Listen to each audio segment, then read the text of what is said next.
So that kind of started me on a path. And the other piece that kind of was related to that was that my aunt and all of my mother's siblings, except one, were born in Russia.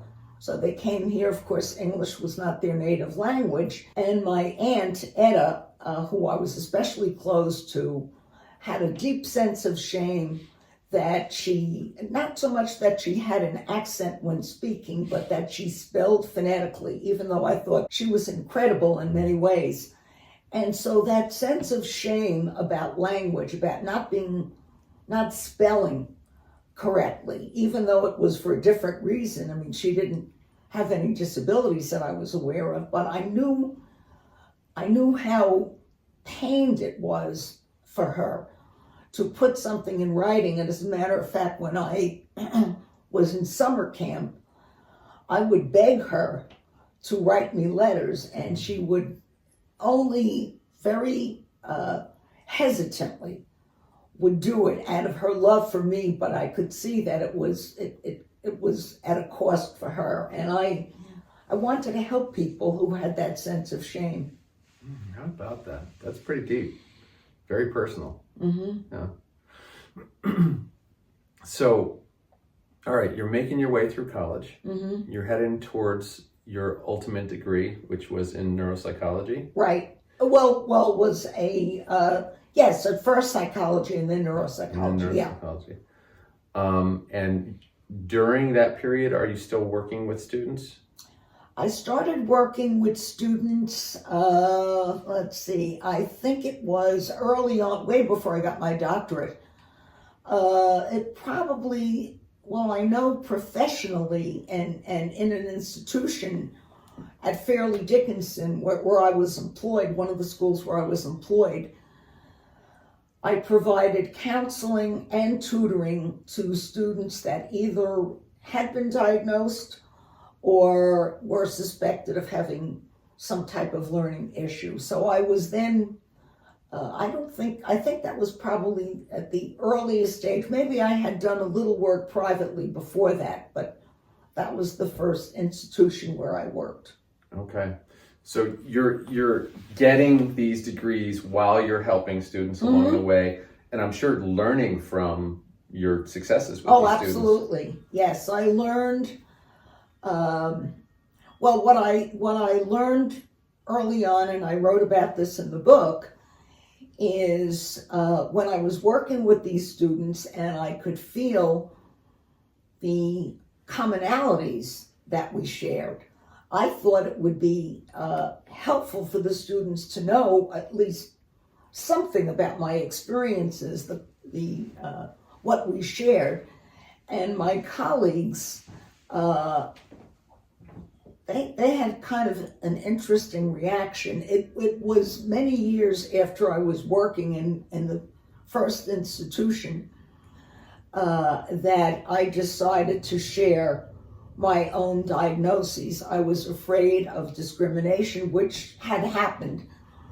So I finally decided to take a chance, and my colleagues told me they didn't believe me, that I had learning disabilities. And I thought that was so odd, because what I had been afraid of early on was that without my revealing the syndromes that I had, I thought that my behavior and my performance, my products would evidence the difficulties, and I would be called out as being dishonest and being, not equipped to do the job and so forth. And it was actually the opposite. So one of my colleagues actually said she would only believe me if I brought in my evaluation.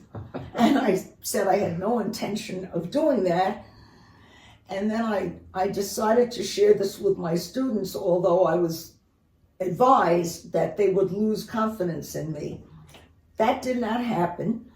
And it was probably just the opposite. It was just the opposite. And it made things go so much more smoothly. Although students, I have to say, when they came in, obviously there was a big difference in our ages and in many cases our educational level, many differences that we had. But they seemed, even though many of them had not had good experiences with psychologists, and I knew that I had to overcome this. They just sensed right away that I was different, but in this instance, in a good way. And so it went much more smoothly than I had been warned that it would. Wow. Okay. That is so interesting. I feel like there's so many different tangents we could go down there in terms of discrimination from colleagues and how people view you. Were there any other situations in your life outside of school where you were then starting to interact with people with learning disabilities? Yes, there were some. I remember one that early on that unfortunately didn't go well. I was newly diagnosed, and I had read about a group. This was very early on in the professional area of research and treatment and learning disabilities. I had heard about a group, a support group for people that had learning disabilities, and I thought, oh, this is great, finally my peeps.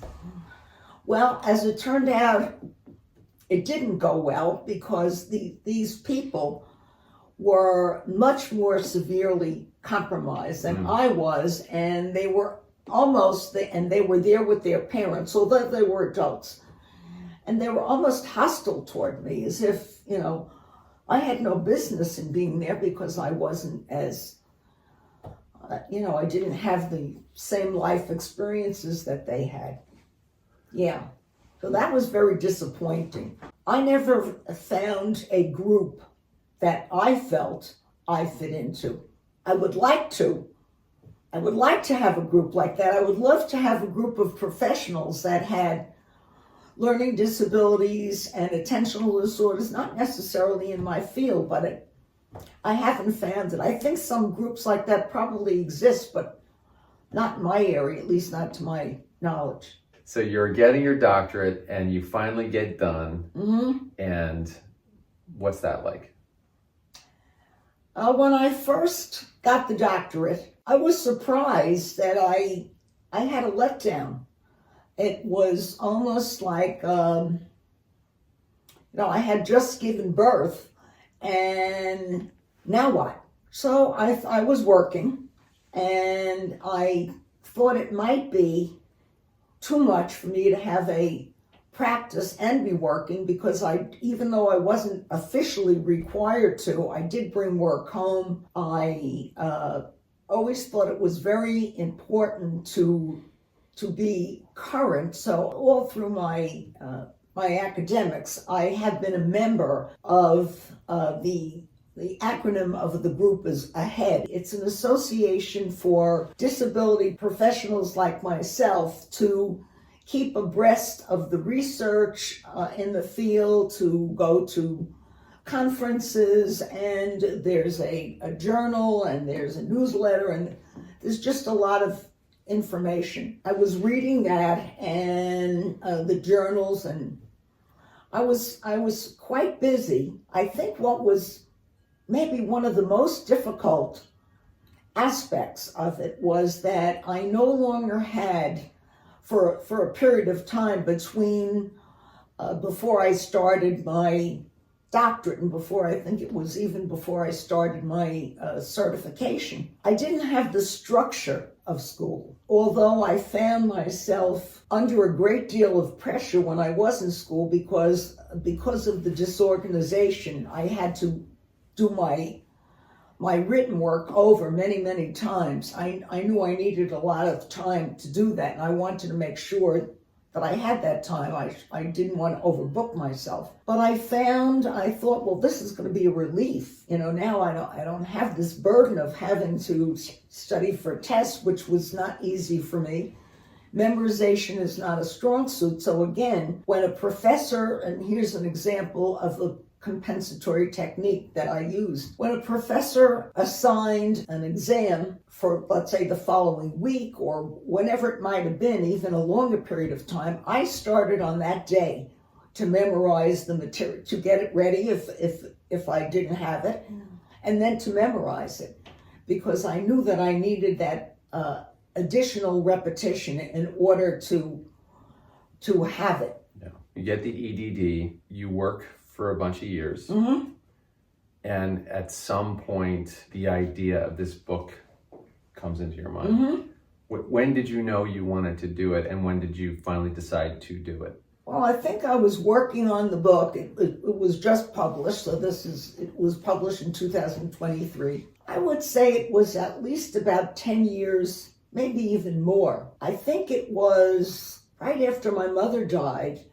I didn't start the book before then because Nick, my husband and I, spent a great deal of time taking care of my mother. She even lived here for a number of years. So I was working and I didn't feel that I could take on anything else. But after she passed away, shortly maybe after she passed away, and maybe as a way of kind of holding her and family members close to me, even though they no longer were here physically, I started the book, and I think the book was served more than one purpose. The main purpose was, and still is, to advise students like myself, and all students really, to help them understand themselves better, to help them, if necessary, feel better about themselves, and especially to know what resources are out there available. So that was my primary purpose. Second purpose, I think, was cathartic, because during my lifetime as a student, and I'll mention one thing in particular, I had some very significant obstacles to overcome. And so the book helped me have a perspective on it. And I'll mention probably the biggest obstacle I had to overcome. When I was doing my master's in clinical psychology, it was required of us to do a comprehensive exam. There were 2 parts, as I remember, and of course I studied many hours for it. I felt I was well prepared. You could be graded in either passing the entire exam, failing 1 part, or failing 2 parts. And if you failed 2 parts, you had to wait a year and then retake the exam. Well, I was considered by my primary professor the best student in the class. And everyone was completely confident that I would do well.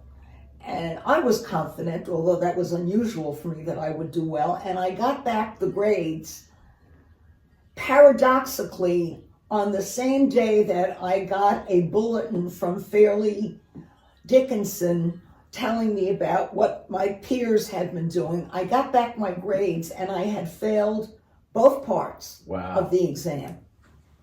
One part, I remember one part was essays, and I think the other part might have been just answers or something like that, one sentence responses. And I would say I came close to really crashing, emotionally crashing at that point. I was in shock.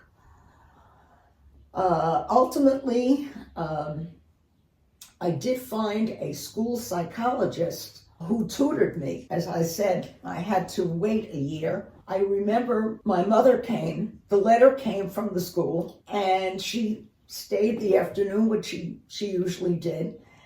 And she was leaving, and I couldn't open that envelope. And she said, "I am not leaving until you open that envelope." I said, "Here, you open it." And I could barely breathe. And of course I did pass. But that was probably one of the biggest hurdles that I had, and the fear of then I had to go on and pass my certification and then my doctorate, where I had a number of not only exams, but that I had to defend my dissertation on 3 separate times before my professors. It was difficult. I've always been so motivated to do this for the students that when I felt I couldn't do something, I just said, you have to be the voice of the people that aren't fortunate enough to have the voice you do. So I'm grateful to be here.